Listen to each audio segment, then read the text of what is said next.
والله تستاهل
banyak ya xong mau tagi naik lagi oleh dia ni kan kalau orang nak masuk di Islam dah ni subik dah ni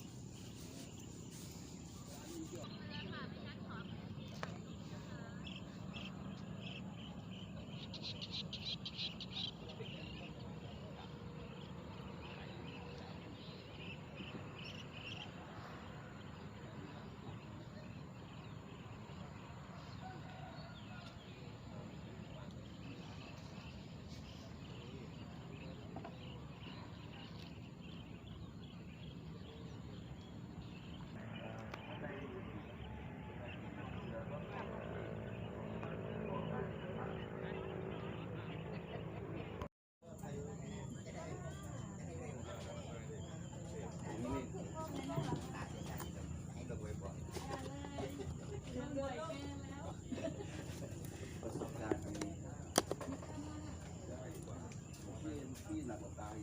คือทั้งมาก่อนนะในชีพก็ไม่มีเรือไปจมอยู่กลางแม่น้ำก็ไม่มีตรงนั้นแล้วต้องใส่เสื้อกันฝนกับไปที่กันน้ำเข้าอ่ะมันจะไปลอยได้ไงเนี่ยที่กันน้ำเข้าอ่ะที่อยู่ที่ตัวมันน้ำเข้าตีหาแล้วไม่ไปเลยถูกบุ๊กเป็นปลาวานเกยตื้นเพราะว่าเขาเรียกว่าปลาบึกไงเราโดนเชือกมันรอดตายแล้วคนที่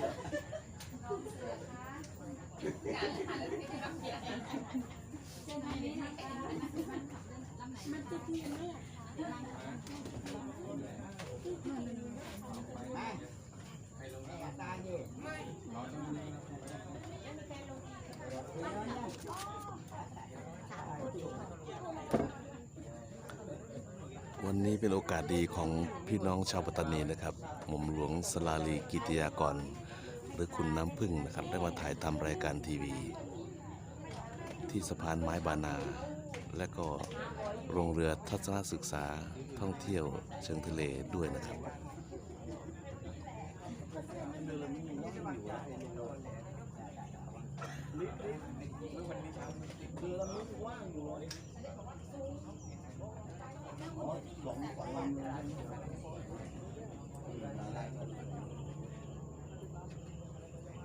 ขอภาพกว้างด้วยนะครับที่ชายทหารอยู่ที่บ้านผม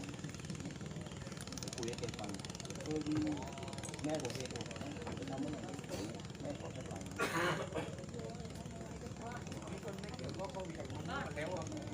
คุกมาคือเขาจะมีตามทางเขาเป็น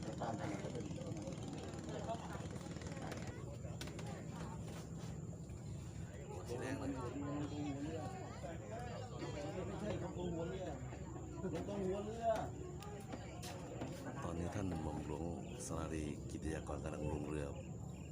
พร้อมกับท่านผู้ว่า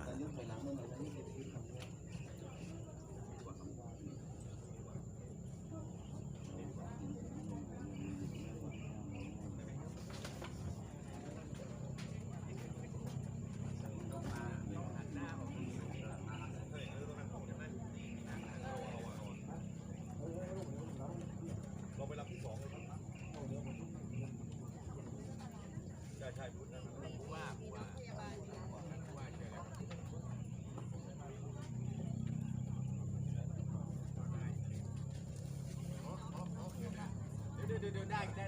คนเดี๋ยวใครต้อง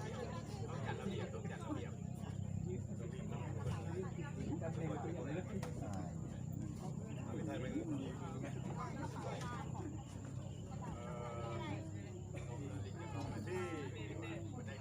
พี่นรินทร์พี่ราชันเราจะต้องคนหัวคนท้ายคนพี่ตรงนี้มันโล่งอยู่ประหยัดตรงนั้นลำบากพี่โยอยู่นี่คนเดียว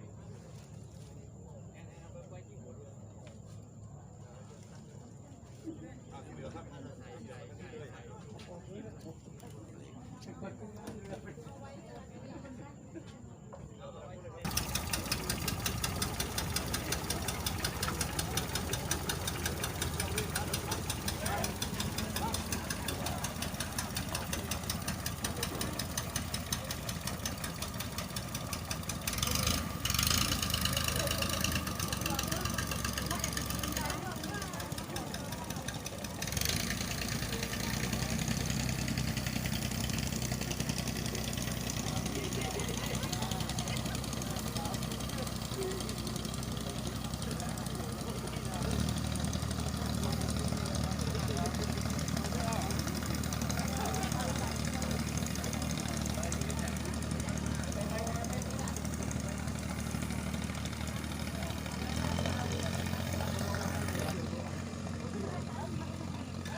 แหล่งท่องเที่ยวที่ท่านจะไปทำก็คืออุโมงค์ป่าไม้กงกลางนะครับในพื้นที่อำเภอยะหริ่งซึ่งไม่ไกลจากนี้นะครับใช้เวลาเดินทางประมาณสัก5 นาทีครับ